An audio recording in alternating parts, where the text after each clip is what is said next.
Yep.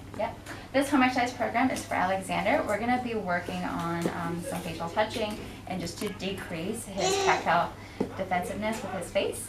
So originally we started off with trying to do some oral mouth input, but he has been so defensive with it that we've just kind of focused on just working on just the face in itself and just hoping that it decreases his tactile defensiveness.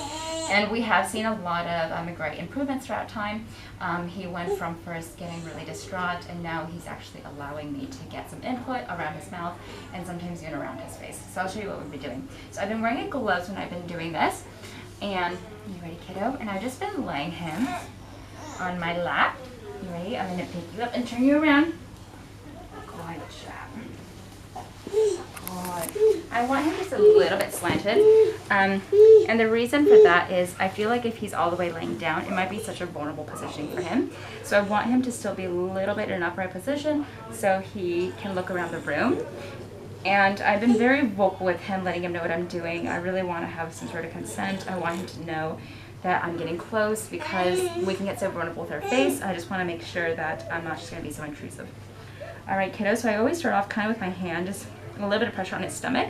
And then I start to tell him, okay, you ready? My hand's on your chest and we're going to go to your face. Yeah. And I also want to note that it's so important to be aware of any type of noises that he's making, or if he pushes you away, just to be so respectful of that space, as it is so intrusive to be working around a child's face. All right, you ready? All right, we're going to start off at the chin. So I've been doing with 2 fingers, just my thumb and my pointer finger. And first I start off and go zzz, almost like I'm giving him a little vibration. And I've been going around the jaw. Good. As you can see, he's actually responds all right to it. I just do about 1 or 2 seconds on, and then I pull my hands away. We're going to do it again, okay? Starting at the chin.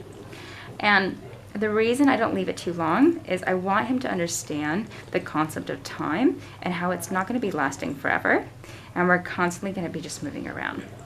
Once again, because I don't want it to feel overwhelming. Good job. So we've been doing this for a variety of time. As I mentioned before, he used to not let me really do it at all, and he's really increased the time amount that he's allowing me to do it. And then after I give him some input, just with my pointer finger, I just do some light tapping on top of the lips. Good job.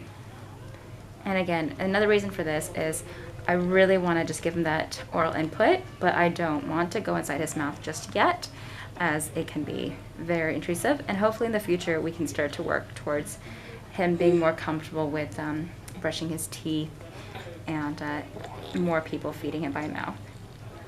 Now, I really recommend doing this daily, probably for at least 5 minutes at a time.